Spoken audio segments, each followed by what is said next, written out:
Nanalo ang New York Knicks na kinabibilangan ni Jordan Clarkson sa East at naghihintay na sila ngayon ng kanilang makakalaban sa finals ng NBA.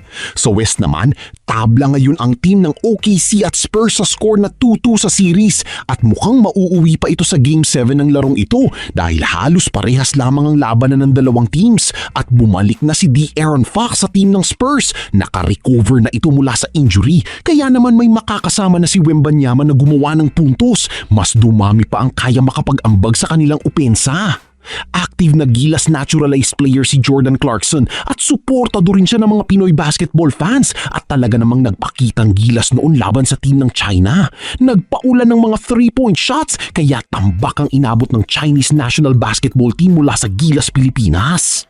Pag-usapan naman natin ang Asian Games at super team nga ang posibleng mabuo na lineup ng Gilas. Marami tayong options o pool ng mga players na pwedeng maging available lalong-lalo na at off-season ng karamihan ng mga liga, maging ang NBA.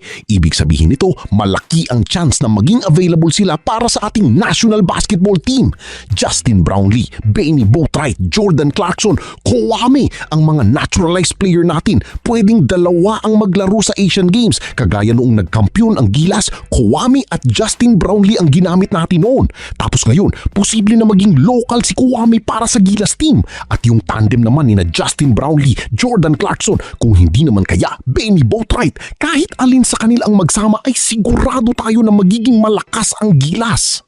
Problema nga lang, off-season ng mga liga at sa Japan pa nga gaganapin ang mga laro Sila ang host at asahan natin na posible rin na maglaro sina Rui Hachimura, Yuki Kawamura, mga players na nasa NBA para sa team ng Japan. Kaya malakas rin ang ating kalaban.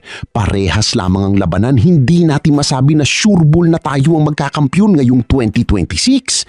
Kay Soto naman marami siyang options, NBA Summer League, tapos Gilas at may liga pa rin overseas na interesado sa kanya dahil kita naman ang lakas ng big man na si Kai noong nakabalik ito sa huling parte ng season ng Japan B1B League 2026. Nagawa niyang maging dominant big man sa karamihan ng kanyang nilaro para sa team ng Koshigaya Alphas.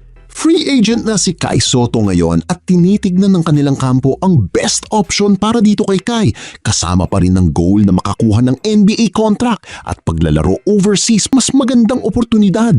Hindi rin nawawala yung option ni Kai Soto na maglaro sa PBA. Posible pa rin na mangyari ito. Posibleng mapaaga at posible rin naman na mahuli. Malapit na rin ang third window ng FIBA World Cup Asian Qualifiers. Isa sa inaabangan natin at magkakaroon ng sagot ang ating big man kung maglalaro ba siya para sa Gilas team o hindi. Pwedeng mamili si Kai sa NBA Summer League at third window ng FIBA World Cup Asian Qualifiers. Pwede rin naman na pagsunodin ni Kai Soto ang paglalaro sa dalawang nasabing event kung merong magandang kasunduan na mabuo. Depende na ito sa kanyang mga handlers, Gilas at kung pala rin sa NBA team na kung saan siya maglalaro.